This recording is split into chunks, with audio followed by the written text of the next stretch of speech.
اس دور کا نمایاں نصب العین انفرادیت اور کفایت بالذات تھا۔ یہ نظام عالم کے لیے نئی کوشش کا مرکز بن گیا۔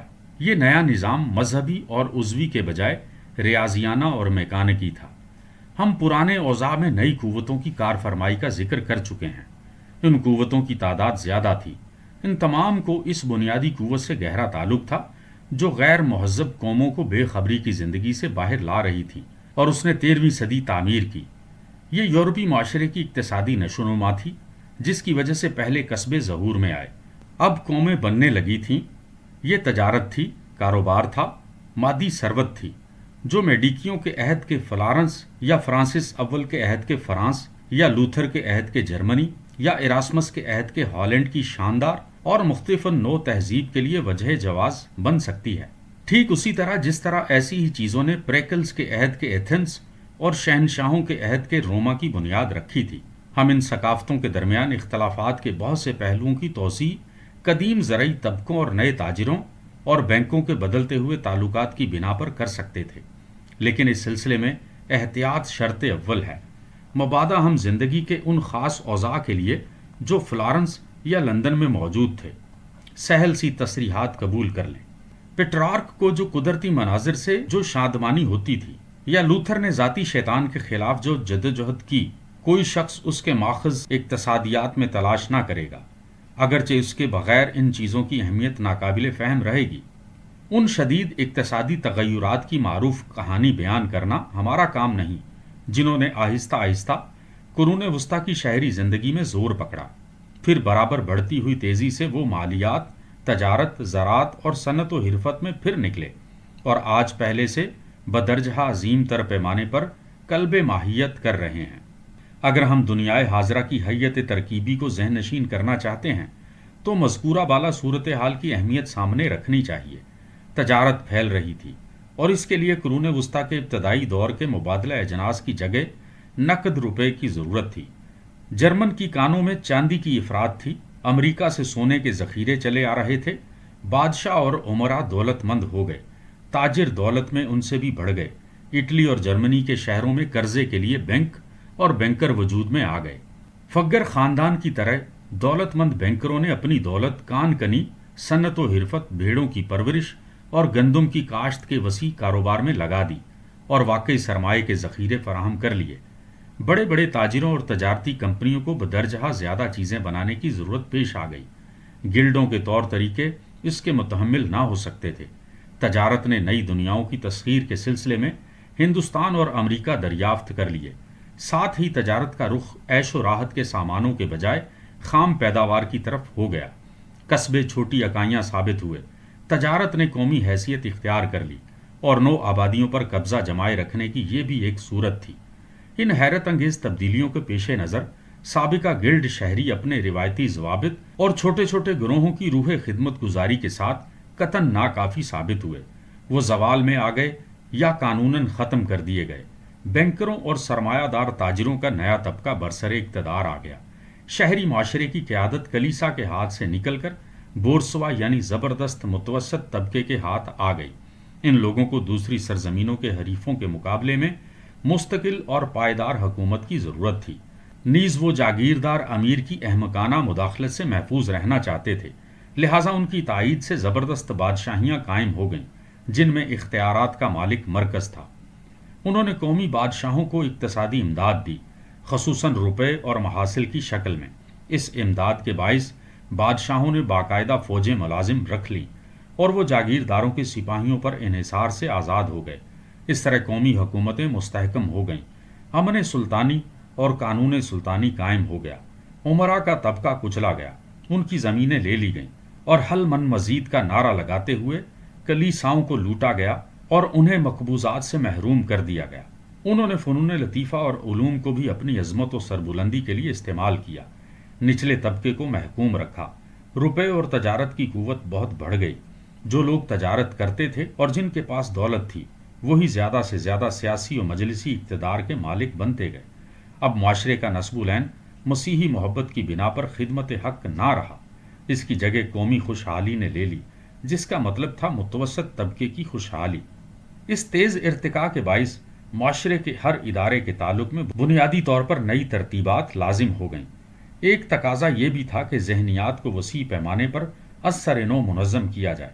جو تبدیلیاں اس دور میں یورپ کے قلب پر وارد ہوئیں، مثلا نئے علوم اور نئے نصب العین، ان کے اور بھی بہت سے عوامل تھے، لیکن ہر نئے عقیدے نیز انسان اور اس کی تقدیر کے متعلق ہر تبدیل شدہ نقطہ نگاہ کا انتظام انہی آدمیوں نے کیا جو ایسے معاشرے میں رہتے تھے اور ہر موڑ پر معاشرے کی قوتوں سے بے حد متاثر ہوتے رہے۔ اسی پس منظر کی بنا پر یورپی قوموں کی نئی آرزوؤں، کارناموں اور غلطیوں کو ذہن نشین کر لینا ممکن ہے۔ اگر یہ ضروری ہے کہ احیاء علوم کی نئی دنیا کی جڑیں اقتصادی حالات میں تلاش کی جائیں، تو اس کا جواز اور اس کے معنی اس نئی روح اور علم میں ملیں گے جس نے خانقاہیت اور ارسطا تالیسی سائنس کو تباہ کیا، جیسے سرمایہ داری، جاگیرداری اور گلڈوں کو تباہ کر چکی تھی۔ اس نئی روح کی بنیاد و اساس انسانی زندگی میں روز افزوں دلچسپی تھی، جس طرح یہ زمان و مکان کے حدود میں روئے ارض پر بسر ہوتی ہے۔ ساتھ ہی زندگی سے آگے یا بعد کی زندگی کے متعلق کچھ کہنا قطعاً ضروری نہ تھا۔ اس کا مطلب یہ تھا کہ وہ معاشرتی سنویت انحطاط میں آ گئی جس میں مادی جسم روح کے خلاف صف آرا تھا۔ اس کی جگہ یہ یقین بروئے کار آ گیا کہ گوشت پوست اور روح کی زندگی کا ایک زندہ انسان میں جمع ہو جانا برائی نہیں بلکہ اچھائی ہے، شر نہیں بلکہ خیر ہے۔ جب معاشرے نے خون اور محنت کی مشقت خیز زندگی سے بہتر طریقے حیات پیش کیا تو خانقاہی مزاج ذوف میں آ گیا۔ اس کی جگہ انسانی وقار کے زندہ تصور نے لے لی، یعنی انسان کو حیوان ناطق کی عظمت و دلکشی مل گئی۔ ہوا یہ کہ جن لوگوں کو انسانی تجربات کی ضرورت محسوس ہوئی، انہیں ایک ایسا عظیم القدر ادب بھی درکار تھا جس کی طرف وہ رجوع کرتے۔ یہ ادب انہی لوگوں کا تیار کردہ ہونا چاہیے تھا جو طبعی ماحول میں انسان کی آزاد زندگی کے جذبے سے نئے زمانے کے لوگوں کی طرح متحرک ہوئے تھے۔ اس ادب نے جو بے پناہ جوش سے معمور تھا، دولت مند شہری معاشرے کے مقابلے میں ان لوگوں کے اندرونی ولولوں کی توثیق کر دی اور انسان طبعی میں دلچسپی کی وضع و حیت پر اس کی ایک ناقابل محو چھاپ لگ گئی۔ اگر یونان و روما کے مخطوطات راہبوں کی کتاب عبادات کے نیچے دب کر فنا ہو جاتے تو اصولاً نتیجہ مختلف نہ نکلتا۔ اس صورت میں بھی لوگ انسان اور قدرت ہی کی طرف عود کرتے، اور اگر دنیائے حاضرہ اتنی تیزی سے وجود پذیر نہ ہوئی تھی تو اغلب ہے کہ لوگ بھول بھلیاں میں سرگرداں نہ رہتے۔ یہ درست ہے کہ تحریک احیاء علوم نے انسان شناسی کا اکتشاف کیا، لیکن یہ اکتشاف عہد قدیم کی کتابوں میں نہیں بلکہ فلارنس یا آکسبرگ یا پیرس میں ہوا۔ کتابیں پہلے سے موجود تھیں، لیکن ان کی حقیقی حیثیت اس وقت دریافت ہوئی جب انسان ارتقاء کے بعد ان کی حقیقی حیثیت کا صحیح اندازہ کرنے کے قابل ہو گئے تھے۔ مہذب و شائستہ سسرو نے یونان کی ذہنی تخلیقات کو لے کر ایتھنز کا آزاد اسلوب بیان رومی منڈیوں اور عدالتوں کی زبان میں منتقل کر دیا۔ اس نے یونان کی اصولاً بشری حکمت و دانش کو چھوڑ دیا جو قلب کو انسان کی فانی زندگی کے جذبات و عزائم سے دور لے جاتی تھی۔ چنانچہ سسرو ہی طبعاً ان لوگوں کا محبوب بن گیا جن کی زندگی کسروں یا چوکوں میں گزرتی تھی۔ اس کی ثقافت کا تصور بنیادی طور پر انسانیت کا مطالعہ تھا، اور جو لوگ ایکوینس کے خدائی حقائق سے غیر مطمئن ہو چکے تھے وہ سسرو کی مدح و ستائش کے گیت گانے لگے۔ انسانیت پروری قرون وسطیٰ میں انسانیت سے یہ دلچسپی غیر مہذب قوموں کے قبول مسیحیت سے پیشتر کے دوروں میں بھی بہت واضح اور مستحکم رہی تھی۔ غیر مہذب قوموں کی رزمیہ نظموں میں جس ہومرانہ زندگی کا نقشہ نظر آتا ہے وہ انسانی وجود کی صحیح چاشنی سے خالی نہیں، اور ہم باوثوق کہہ سکتے ہیں کہ بزرگان دین کے تکشفات کے ماتحت بھی یہ چاشنی زائل نہ ہوئی۔ مسیحی روایت زیادہ سے زیادہ یہ کر سکی کہ اسے غیر شایع بنا دیا، خصوصاً مذہبی طبقے میں جو ادبی جوہروں سے مزین تھا۔ قرون وسطیٰ کے آخری دور میں غیر مہذب گیتوں کا ایک سلسلہ رائج تھا جن میں زندگی اور اس کے لذائذ سے بے تکلف استفادے کی ستائش کی گئی تھی۔ ان میں حیوانی جذبات آزادانہ ظاہر کیے گئے تھے۔ صرف بد زبان سپاہی ہی نہیں بلکہ خود مذہبی کارکن بھی جو آگے چل کر بڑے بڑے واز لکھنے اور مریم عذرا کی ستائش میں ترانے مرتب کرنے لگے۔ طلب علم کے زمانے میں بڑی بڑی یونیورسٹیوں کے اندر شراب، عورت اور گانے بجانے کے لیے وقف رہتے تھے۔ کون دورے کرنے والے مذہبی کارکنوں کے گیت پڑھ سکتا ہے اور یہ یقین کر سکتا ہے کہ صلیبی جنگوں کے زمانے میں لوگ دوزخ کی دہشت سے لرز رہے تھے؟ غرض جب کوئی غیر مذہبی اور مقامی ادب پیدا ہوا، اس میں اونچے درجے کی یا نچلے درجے کی زندگی کے اسباب سے بے تکلف استفادے کی تصویریں موجود تھیں۔ خوش باش پرووینس کے بہادر زندگی کے لذائذ سے مستفید بھی ہوتے تھے اور اس سے غیر طبعی طور پر بھاگتے تھے۔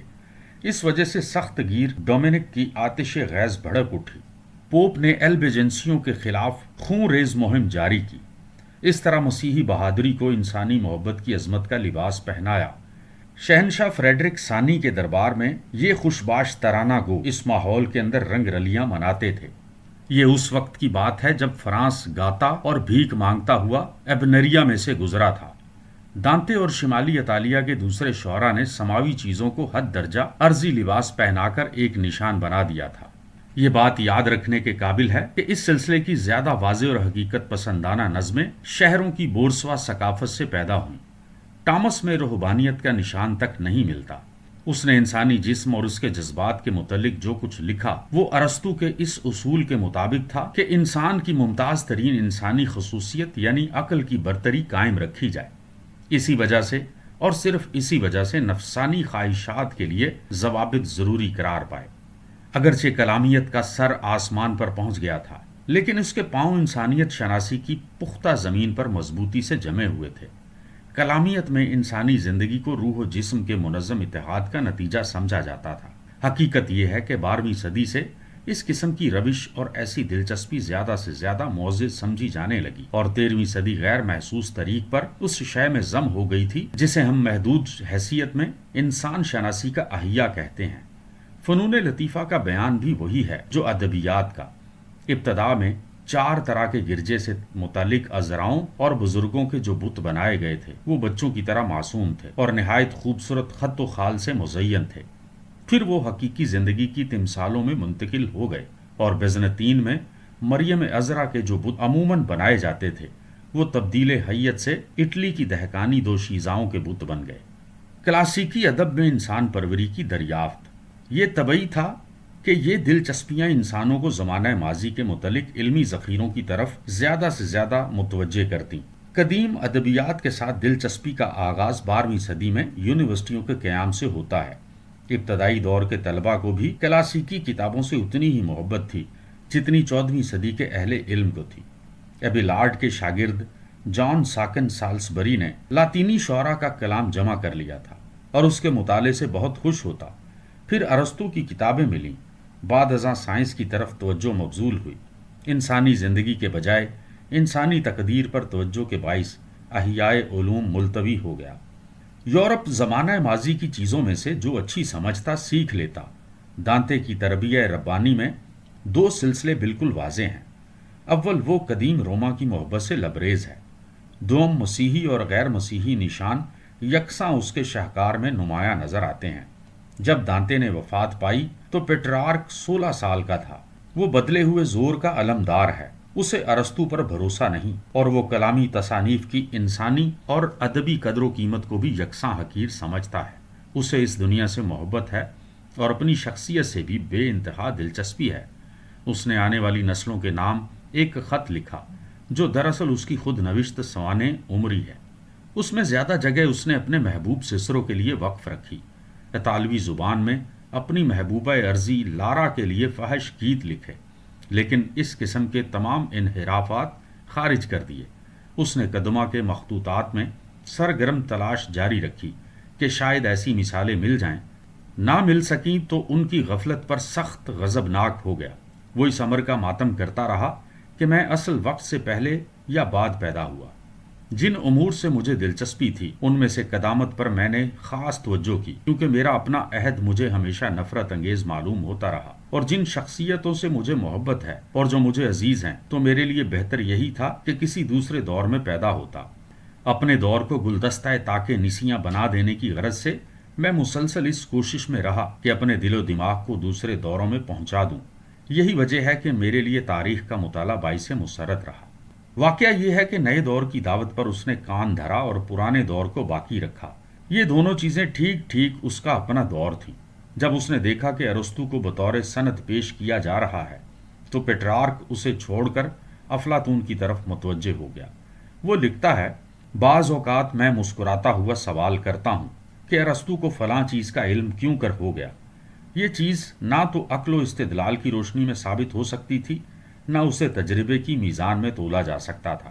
اس کے لیے واقعات کی فوق الفطرت توجیحات کے مقابلے میں عقلی توجیحات مستحق ترجیح تھیں، لیکن مذہبی نقطہ نگاہ سے وہ قرون وسطیٰ کے ساتھ وابستہ تھا۔ اس نے مسیحی بزرگوں کی کتابیں پڑھیں، اگسٹائن کو مفکر کی حیثیت میں نہیں بلکہ فرد کی حیثیت میں وہ قابل احترام سمجھتا تھا۔ لاطینی مصنفین کی کتابوں کی تعبیر وہ تمثیلی نقطہ نگاہ سے کرتا تھا، اور وہ تمام تصنیفات اس نے بڑی توجہ سے پڑھی تھیں۔ خانقاہی زندگی کو وہ اس لحاظ سے پسند کرتا تھا کہ اس زندگی میں شائق علم کو سکون مل جاتا ہے۔ وہ اپنی روش اور اپنے نقطہ نگاہ کا ملخص یوں پیش کرتا ہے، اور یہ نقطہ نگاہ قدیم و جدید کے عجیب و غریب امتزاج کا مرقع ہے۔ میرے طریقے زندگی کے لیے ایک وجہ جواز موجود ہے۔ ممکن ہے ہم یہاں صرف عظمت کے جویا ہوں، لیکن میں اپنے آپ کو قائل کر رہا ہوں کہ جب تک ہم یہاں ہیں ہمارا رہنا حق بجانب ہے۔ آسمان میں ایک اور عظمت ہماری منتظر بیٹھی ہے، اور جو شخص وہاں پہنچ جائے گا اسے عرضی شہرت کا خیال بھی دل میں لانے کی خواہش نہ ہوگی۔ طبعی نظام یہی ہے کہ فانیوں کے درمیان فانی چیزوں ہی سے اعتناء مقدم رہنا چاہیے۔ عارضی عظیمت کے بعد دائمی عظیمت آئے گی، پہلی سے دوسری تک ایک طبعی سلسلہ ارتقاء ہے۔ آئیے ہم اسے کوہ ونتو کی چڑھائی پر چھوڑ دیں، جہاں وہ گرد و پیش کے مناظر دیکھنے کا خواہاں تھا۔ قرون وسطیٰ کے لوگوں کی نگاہوں میں یہ عجیب انحراف تھا، اور اس کی چوٹی پر پہنچ کر گناہ اور نفسانی خواہش کے متعلق اگسٹائن کی تحریرات کا مطالعہ کرنا چاہتا تھا۔ سسرو سے آگے بھی ایک اور دنیا تھی، یہ فلورنس کے شہروں کی دنیا تھی، جہاں فلسفے اور سائنس کے متعلق وسیع ترین انسانی دلچسپیاں انسان بطور شہری کے گرد گھوم رہی تھیں۔ پیٹرارک اور اس کا دوست بوکیشیوا یونانی زبان کے لیے ترس رہے تھے، لیکن انہوں نے ایک ایسے یونانی بولنے والے کی تخریبات صابرانہ برداشت کی جسے پروفیسر مقرر کر کے ہومر کے ترجمے پر جان کھپانے کے لیے چھوڑ دیا تھا۔ کلاسیکی ادب کے حامیوں کی تیسری نسل شروع ہوئی تو کہیں کہیں ایسے آدمی نظر آنے لگے جو واقعی یونانی زبان پڑھ سکتے تھے۔ وہ دن بطور خاص قابل ذکر تھا جب بیزنطین کے ایک فاضل کرسولورس نے فرانس میں پروفیسری کا منصب قبول کر لیا۔ لیبونی اس دور کی روح کا ذکر یوں کرتا ہے: میں اس زمانے میں قانون دیوانی پڑھ رہا تھا، لیکن میرے دل میں علمی مطالعے کی محبت آگ کی طرح بھڑک رہی تھی، اور میں نے منتقبات و خطابیات پڑھنے کے لیے بڑی دقتیں اٹھائیں۔ جبکہ سولورس وہاں پہنچا تو میں عجیب کشمکش میں مبتلا ہو گیا۔ ایک طرف یہ امر شرمناک معلوم ہوتا تھا کہ قانون کا مطالعہ چھوڑ دوں، دوسری طرف یونانی ادب کے مطالعے کے اس موقع کو ضائع کرنا ایک جرم نظر آتا تھا، اور میں اکثر جوانی کے جذبے میں اپنے آپ سے مخاطب ہو کر کہتا تھا: جب تجھے ہومر، افلاطون، ڈیموستھینز اور دوسرے شاعروں، فلسفیوں اور خطیبوں سے ملاقات کا موقع مل رہا ہے جن کے متعلق دنیا میں عظمت سے لبریز شہرت پھیلی ہوئی ہے، جب تجھے ان سے بات چیت کرنے اور ان کی قابل احترام تعلیمات سے فائدہ اٹھانے کی سعادت نصیب ہو رہی ہے، تو کیا تو اس موقع کو نظر انداز کر دے گا اور اس سعادت سے الگ رہ کر اپنا نقصان کرے گا؟ کیا تو اس موقع کو غفلت کی نظر کر دے گا جو خدا کی رحمت سے نصیب ہوا ہے؟ 700 سال گزر گئے، اٹلی میں کسی شخص نے یونانی زبان نہ سیکھی، اور ہم اعتراف کر رہے ہیں کہ علم یونانیوں ہی سے حاصل کیا گیا۔ قانون دیوانی کے عالم ہر جگہ موجود ہیں، اور اسے سیکھنے کا موقع کبھی ضائع نہیں ہوگا، لیکن اگر یونانی زبان کا یہ واحد و یکتا فاضل ادھر ادھر ہو گیا تو پھر تجھے یونانی سکھانے والا کوئی نہ ملے گا۔ آخر ان دلائل نے مجھ پر غلبہ پا لیا، اور میں نے اپنے آپ کو کرسولوس کے حوالے کر دیا۔ یونانی زبان سیکھنے کا جوش ایسا تھا کہ جو کچھ دن کے وقت بحالت بیداری حاصل کرتا، رات کے وقت بحالت خواب اسی کو دہراتا رہتا۔ پیٹرارک اور برونی اولین جوش کے نمائندے تھے۔ ان کے بعد جو اہل علم آئے وہ زیادہ نقاد بھی تھے اور زیادہ با اثر بھی، تحصیل کے لیے طلب و تسکین ناآشنا تھے۔ اس کا اثر یہ ہوا کہ کاغذ پر کتابیں متحرک ٹائپ کے ذریعے سے چھپنے لگیں، اور انہوں نے پرانے نامکمل چرمی مخطوطات کی جگہ لے لی۔ کوسیو دامےدیچی نے 45 نقل نویس مقرر کر رکھے تھے، جنہوں نے 2 سال میں صرف 200 جلدیں نقل کی۔ چھاپا آیا تو 1500 عیسوی تک یورپ میں 30,000 مختلف عنوانوں کی کم از کم 90 لاکھ کتابیں تھیں، اور تابعین کی تعداد 1000 تک پہنچ گئی تھی۔ نیا طریقہ طبع اس تیزی سے پھیلا کہ 100 سال پیشتر کے وسائل حمل و نقل میں بالکل غیر ممکن ہوتا نئے طریقے طباعت کا جو قدیم ترین نمونہ اس وقت دستیاب ہوا ہے وہ مینز کے چھاپا خانے کا ہے جو بالائی دریائے ریحائن پر واقع ہے اور 1447 عیسوی سے پہلے چھاپا گیا تھا۔ 3 سال بعد گٹنبرگ اور فسٹ نے ایک مشترکہ چھاپا خانہ قائم کیا اور اس میں مشہور 42 سطر والی بائبل اور 32 سطر والی لاطینی گرامر مصنفہ ڈونیٹس چھاپی۔ یہ اس امر کا ثبوت تھا کہ مذہبی اور غیر مذہبی دونوں علوم پیش نظر ہیں، اصلاح کلیسا اور کلاسیکی ادب دونوں کی خدمت انجام پا رہی ہے۔ 1465 تک متابع اٹلی پہنچ گئے، 1470 تک پیرس اور 1480 تک لندن اسٹاک ہالم۔ 2 سال بعد قسطنطنیہ، 1487 میں لزبن پرتگال، 1490 میں ہسپانیہ سب سے پیچھے رہ گیا۔ یہاں فن طباعت 1499 میں پہنچا۔ غرض 1500 تک یورپ کے تمام بڑے بڑے ملکوں میں کتابوں کی تعداد تیزی سے بڑھانے کے لیے یہ وسائل مہیا ہو گئے تھے۔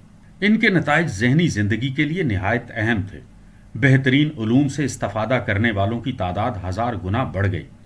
تحصیل علم نے قابل قدر حیثیت اختیار کر لی اور مصنفین خاندوں کے وسیع حلقے کے لیے لکھنے لگے۔ کتابوں کی قیمتیں بامقابلہ سابق گھٹ گئیں اور ہمارے ملک کے عہد کے معیار پیش نظر رکھ کر اندازہ کیا جائے تو یہ قیمتیں یقیناً کم تھیں۔ اب افکار کو وسیع حلقوں میں پہنچانے کا یقین ہو گیا۔ اگرچہ کلیسا نے اس نئی قوت کو احتساب کے ذریعہ سے جلد ضبط میں لانے کی کوشش کی، لیکن متابع نے ہر زندہ فکر کا استحصال کلی غیر ممکن بنا دیا تھا۔ سب سے بڑھ کر یہ کہ تعلیم یافتہ آدمیوں کا حلقہ بے حد وسیع ہو گیا۔ پہلے یہ حلقہ زیادہ تر پادریوں تک محدود تھا۔ علوم و عقائد کی جس وسیع اشاعت کو ہم تنور سے تعبیر کرتے ہیں اس کا امکان پیدا ہو گیا۔ یہ تصور کرنا مشکل ہے کہ اگر متابع رائج نہ ہوتے تو ان کے بغیر آئندہ صدی کی بڑی بڑی تحریکات کیوں کر ظہور میں آتی، مثلاً کلاسیکی اوضاع کی اشاعت، اصلاح کلیسا کا پھیلاؤ، قومی دولتوں کے استحکام کے لیے قومی ادبیات کا ظہور۔ اٹلی میں مختلف روسا کے عہدہ داروں کی یہ حالت تھی کہ کسی مطبوعہ کتاب کو اپنانا باعث شرم سمجھتے تھے، لیکن پورے یورپ نے سب کچھ انہی سے سیکھا۔ ہر سرزمین میں یونیورسٹیاں بن گئیں جنہیں نئے علوم کے مستحکم قلعوں کی حیثیت حاصل تھی۔ 9 جرمنی میں، 7 ہسپانیہ میں پہلی مرتبہ شہروں میں سکول نمودار ہوئے جہاں پادریوں کے سوا لوگوں کو تعلیم دی جاتی تھی۔ مثلاً ہالینڈ میں ڈونیٹر کا سکول، لندن میں سینٹ پال کا سکول۔ حکمراں اور تاجر ایک دوسرے کے مقابلے میں بڑھ بڑھ کر علم کی سرپرستی کرنے لگے۔ ان میں نیپلز کے انفانسو، جس کا نشان ہی کھلی ہوئی کتاب تھی، سے عالی شان لورنس تک جو فلارنس کا بینکر اور تمام علوم و فنون کا سرپرست، نقاد اور رمز شناس تھا۔ لیفورے 1492 میں نئے علوم فرانس لایا۔ انگلستان میں کولٹ کو اور جرمنی میں روشلن کو منصب قیادت حاصل تھا۔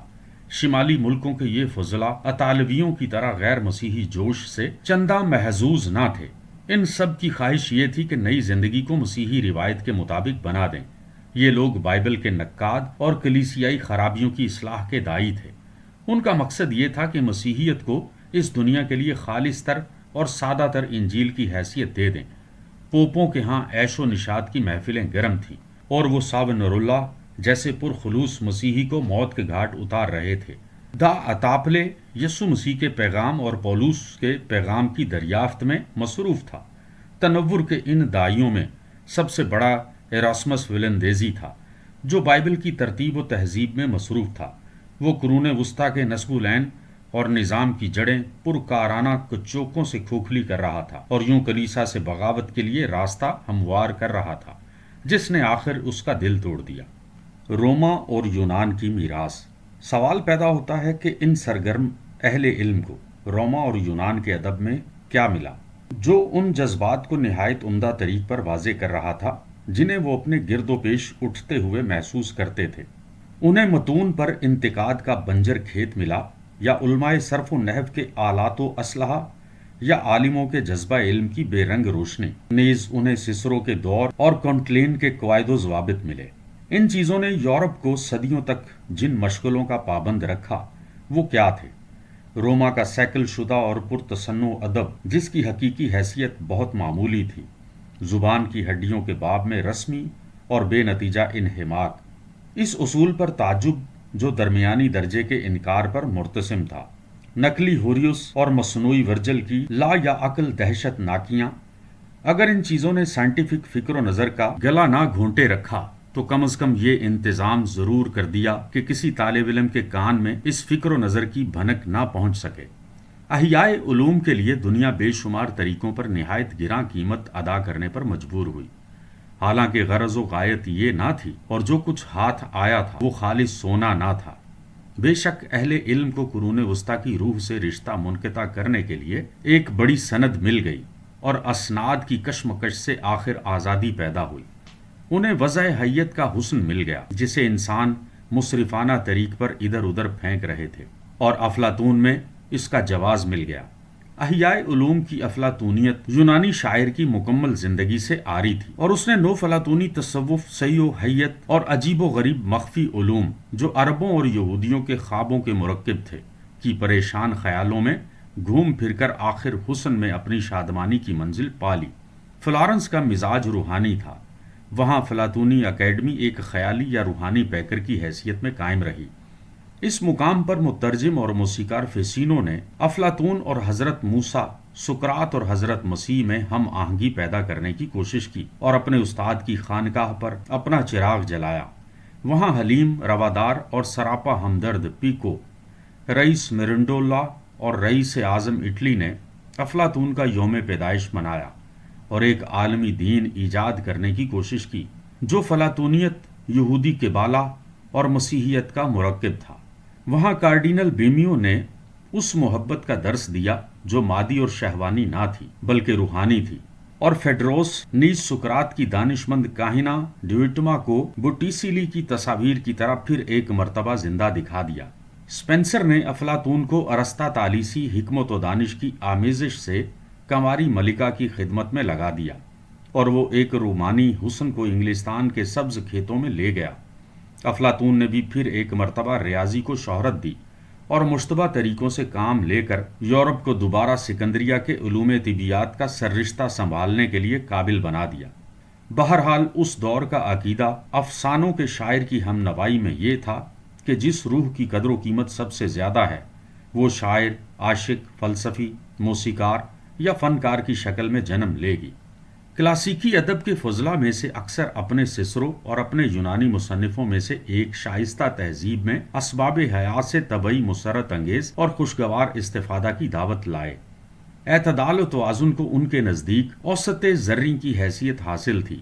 انہوں نے یہاں جو بے ضرر خوشیاں اور طبعی رجحانات پائے انہیں ایسے وسائل قرار دیا جن سے کام لے کر عقل ایک خوشگوار زندگی منظم کر سکتی تھی، شیطانی زندگی نہیں جسے سماوی امداد سے ممنوع قرار دیا جاتا، یا جسے بسر کرنے پر شرم محسوس ہوتی، یا جسے جرم سمجھا جاتا۔ ان قدماء کے نزدیک اچھی زندگی بسر کرنا ایک فن اور ہنرمندانہ طریقہ تھا، یہ نہیں کہ یاس انگیز تہذیب نفس کے دن میں اسے وجد آور سرور کا ایک لمحہ سمجھا جائے۔ ان کا نصب العین یہ تھا کہ انسانی فکر کے تمام ممکنات سے مکمل و کامل طور پر کام لیا جائے۔ وہ کہتے تھے، کامل بنو، صحت مند رہو، جسم و قلب کو چاک و چوبند رکھو، اس کثیر الوسائل دنیا میں نشو و ارتقاء کا کوئی بھی موقع ہاتھ سے نہ جانے دو۔ اگرچہ رہبانیت اور ضبط نفس نے نو یافت آزادی کی بنا پر یونان کی آزاد زندگی کے پجاری انسانی تجربات کے تمام لذائذ و آلام کے لیے با یک وقت رومانی تمنائیں کر رہے تھے، اور شاندار زندگی کی اس مصروف و مشغول ساعت کے لیے ان کے دل حد درجہ بےتاب تھے، جو یونانیوں کی احتیاط کوشی سے بہت دور تھی۔ تاہم وہ گیسٹن دی فائکس کی طرح سراپا شعلہ زار نہیں بن گئے تھے، جو 5 بڑی فتوحات کے بعد 20 سال کی عمر میں موت کی نیند جا سویا۔ اخلاقیات والا حقیقی ارسطو عمل اور متن دونوں میں پیش نظر آ گیا، اور لیونارڈو ڈا ونسی کی شاندار سرگرمیاں محکم عزم کی پرسکون حکمت کے ذریعہ سے ضبط و نظم میں رکھی گئیں۔ اسپینسر کی وسیع تمثیلی داستان فیری کوئن کا اخلاقی نظام برابر ارسطا طالیسی اعتدال ہے، مسیحی اخلاقیات کے خلاف بغاوت۔ ان تمام حالات کا مطلب یہ تھا کہ مسیحی اخلاقیات سے بغاوت کی جائے، مسیحیت کی جگہ ان تمام اختیارات سے فائدہ اٹھایا جائے جو خدا نے انسان کو دیے۔ مشیت ایزدی کی اطاعت کے بجائے انسان معقولیت کی بنا پر آزادی اور ذمہ داری سے کام لے۔ اندھا دھند ہر شے کو قبول کر لینے کی جگہ فکر و نظر کی بنا پر زیادہ سے زیادہ واضح اور بے باکانہ انداز میں حقیقت کی جستجو کی جائے۔ انسانی شخصیت کی قدر و قیمت کا یہ تصور کسی اور مقام پر اتنے اچھے انداز میں بیان نہیں ہوا جتنا پیکو کے مقالے وقار انسانی پر خطبہ میں۔ یہ خطبہ سوفوکلیز کے ڈرامے اینٹیگون کے مشہور اجتماعی گیت سے مشابہ ہے۔ وہ لکھتا ہے، پھر خالق بزرگ و برتر نے انسان کے متعلق فیصلہ کیا جسے کوئی ایسی چیز نہ دی جو دوسروں سے ممتاز ہوتی، اور اسے دوسری مخلوقات کے برابر تمام قوتیں دیں، لیکن خدا نے انسان کو اپنی صورت پر اپنی شبیہ کی مانند بنایا، تمام کائنات کے مرکز میں جگہ دی، اور اس سے یوں خطاب کیا، نہ تو تیرے لیے کوئی مستقل جگہ ہے، نہ تیری کوئی خاص شکل ہے، نہ تجھے کوئی خاص عطیہ دیا گیا ہے۔ اے آدم، ہمارا فیصلہ یہ ہے کہ تو جس مقام، جس شبیہ اور جس عطیے کو چاہے قبول کر لے، اپنا لے اور قبضے میں لے لے۔ تمام دوسری مخلوقات کی فطرتیں ہمارے مقررہ قواعد کی پابند رہیں گی، صرف تیری فطرت پر شدید پابندیاں عائد نہیں کی گئیں، تو اپنی مرضی میں آزاد ہے۔ ہر قوت جو تیرے حوالے کی گئی ہے وہی تیری فطرت کی حد بندی کرے گی۔ میں نے تجھے دنیا کے عین مرکز میں رکھا تاکہ تو زیادہ سہولت سے ان تمام چیزوں کا جائزہ لے سکے جو اس دنیا میں موجود ہیں۔ میں نے نہ تجھے سماوی بنایا نہ عرضی، نہ فانی بنایا نہ غیر فانی۔ تو آخر تک اپنی قسمت کو بنانے اور سانچے میں ڈالنے کے لیے آزاد ہے۔ جس طرح تو بہتر سے بہتر صورت میں اسے بنا سکے بنا لے۔ تجھے یہ قوت بھی دی گئی ہے کہ گرتے گرتے نچلے درجے کی مخلوق یا حیوانوں میں پہنچ جائے۔ یہ قوت بھی دی گئی ہے کہ کسی بلند حیثیت یا سماوی مخلوق کی شکل میں نئی پیدائش سے بہرہ مند ہو۔ یہ سب کچھ تیری عقل اور تیرے فکر و ذہن کے مطابق ہوگا۔ یوں انسان کو اس کی پیدائش پر آسمانی باپ نے زندگی کی ہر شکل کے لیے قسم قسم کے بیج اور قسم قسم کے جراثیم دے دیے۔ راہبوں پر بغاوت کے حملے کی ضرب سب سے بڑھ کر لگی۔ قرون وسطیٰ کے ابتدائی ادبیات ہی سے واضح ہوتا ہے کہ راہب اپنی اعلان کردہ خلاص و پاکیزگی کے حصول میں ناکام رہے تھے۔ اس وجہ سے ان کی کوتاہیاں اور زیادہ مکروہ بن گئیں۔ انہیں بھی وقت کے تقاضوں کا احساس ہو چکا تھا، اور پوکیشو کے پادریوں یا کلاسیکی ادب کے دائیوں کی تعلیم و تلقین کے مطابق اپنے آپ کو کھلم کھلا نفسانی خواہشات کے حوالے کر دیا تھا۔ راہبوں کو علم تھا کہ ان کی اپنی عملی کوتاہیاں نہیں بلکہ خود ان کا نصب العین بے وقت ہو چکا ہے۔ اطالویوں میں سب سے بڑھ کر بے باک اور سرگرم لورینزو ویلا تھا، جس نے قسطنطین کے اس فرمان میں جا بجا سوراخ کر دیے جس پر پاپائیت کا دعویٰ سیاست عرضی موقوف تھا، اور وہ جیروم کے لاطینی ترجمہ بائبل کا بھی بڑا دانشمند نقاد تھا۔ اس نے اپنی کتاب خانقاہی زندگی میں راہبیت اور تقدس کی ہر قدر و قیمت سے انکار کر دیا۔ پھر ایک رسالہ لذت پر لکھا جس میں لذتیوں سے ہمدردی کا اظہار کیا جو خاموش لذت و شادمانی کو سب سے بڑی نیکی بتاتے ہیں۔ وہ کہتا ہے کہ مسیحی بھی تو آخر خوشی اور شادمانی ہی کے طلبگار ہیں، اس دنیا کی خوشی نہیں تو آئندہ دنیا کی صحیح۔ ٹیوٹانی سرزمینوں میں خانقاہیت نے ویسی ہر دل عزیزی کبھی حاصل نہ کی جیسے اسے جنوبی سرزمینوں میں حاصل رہی۔ وہاں کے لوگ ایراسمس کی پیروی میں ازدواجی زندگی کی پاکیزگی اور تقدس کے ستائش گر تھے، اور اسی کو دنیا میں سچے مسیحی کی زندگی قرار دیتے تھے۔ ان کے نزدیک ذکر و فکر میں مشغول رہنا، کاہلی اور خلوت و تنہائی خود غرضی تھی۔ انسان پروری کی روح۔ جنوب میں اس انقلاب نے بعض اوقات ایسی حالت پیدا کر دی جو خالص کفر کے قریب پہنچی ہوئی تھی۔ 3 مشہور اصول تھے جو اطالویوں کی اس روح کے بہت ہی صحیح مظہر تھے۔ نمبر 1، کوسیموری میڈیکی نے کہا، تم لامتناہی چیزوں کے پیچھے جا رہے ہو، میں متناہی چیزوں کا خواہاں ہوں۔ تم آسمان پر سیڑھی لگا رہے ہو اور میں زمین پر بیٹھا ہوں، نہ بلندی کا خواہاں نہ نیچے گرنا پسند کرتا ہوں۔ نمبر 2، پوپ جولیس ثانی نے کہا، اگر ہم خدا ترس اور پرہیزگار نہیں تو دوسروں کو خدا ترس اور پرہیزگار بننے سے کیوں روکیں؟ نمبر 3، میڈیکی خاندان کے پوپ سیو دہم نے کہا، خدا نے ہمیں پاپائیت دے دی ہے تو آؤ اس سے محظوظ ہوں اور فائدہ اٹھائیں۔ اطالیہ کے فنون لطیفہ بھی مسیحیت اور غیر مسیحیت کی کامل آمیزش کی بڑی اچھی مثال ہیں۔ کون کہہ سکتا ہے کہ فلورنس کے ان مصوروں کے قلب میں کیا چیز تھی جنہوں نے مریم عذرا اور زہرا کی تصویریں یکساں حسن و خوبی سے بنائیں؟ ان کے دل میں خدا تھا یا فرشتہ، مریم عذرا تھی یا کیوپڈ یا سینٹ سیبسٹین؟ جو اپنے تیروں سے گھائل ہوا، یوحنا بپتسمہ دینے والا یا ڈائونیسیوس احیاء علوم کے دور میں کیتھولکوں کی اصلاح سے پہلے جو پوپ برسر اقتدار آئے، انہوں نے روما کو شمالی ملکوں کے ساتھ از سر نو قرون وسطی میں پہنچا دیا۔ ایسا معلوم ہو رہا تھا کہ نئے علوم، نئے فنون اور نبض حیات کی نئی محبت کو پھر سے مسیحی بنایا جائے گا، اور 13ویں صدی کے نظام سے بھی زیادہ شاندار نظام میں اسے جذب کر لیا جائے گا۔ پوپ الیگزینڈر بورجیا کا افسانہ کسے معلوم نہیں؟ وہ ویٹیکان کے شاندار ایوانوں میں رنگ رلیاں مناتا تھا، جہاں پینٹوریشیو نے اطالوی زندگی کے سنہری تم تراک کی تصویروں کو مقدس بزرگوں اور قدیم دیویوں کے لباس پہنائے تھے۔ مریم عذرا اور بزرگوں کی تصویریں دیواروں پر تھیں، آئسس اور اوسیرس کی تصویریں چھت پر تھیں۔ انہیں ایوانوں میں گرلیا لابیلا کے ساتھ ہر قسم کے جشن مناتا تھا، اور اپنے بچوں گینڈیا کے ڈیوک محبوب میزور بورجیا اور حسین لوکریزیا کو پوری شفقت سے نوازتا تھا۔ بیان کیا جاتا ہے کہ مقدس جشنوں کے موقع پر اس نے بہت سی ایسی رسمیں بھی منائیں جو سراسر غیر مسیحی تھیں۔ اطالویوں نے مسیحی اخلاق سے بغاوت کر کے حسن کے لاکھوں پیکر تلاش کر لیے اور تمام طبعی جذبات کو موزوں فنون لطیفہ کی شکل میں اظہار کا موقع دے دیا۔ وینس کے نقاشوں اور رنگ سازوں کے ہم نوا بنا کر انہوں نے پرتکلف شاندار دعوتوں میں ان عجیب و غریب پھلوں کے انبار لگا دیے جو کشتیوں میں لیورنس سے آئے تھے۔ وہ چمکیلے ریشم اور سمور کے لباس پہن کر مرمری کسروں اور ان باغوں میں کھانے کھاتے تھے جن کے دامن سمندر کی لہریں چومتی تھیں۔ اس طرح اپنے قلب اور روح کے لیے تسکین کا سامان بہم پہنچاتے تھے۔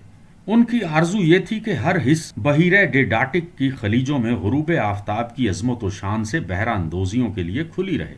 وہ مسلسل لیونارڈو کے مطالعے میں مشغول رہتے، لیکن سطحی مطالعہ نہیں کرتے تھے، چیزوں کی تہہ تک پہنچتے تھے۔ ہر فن اور ہر علم سے ان کی غرض یہ تھی کہ زندگی میں مریم عذرا کے تبسم کا جو بھی جوہر موجود ہے وہ بروئے کار آ جائے۔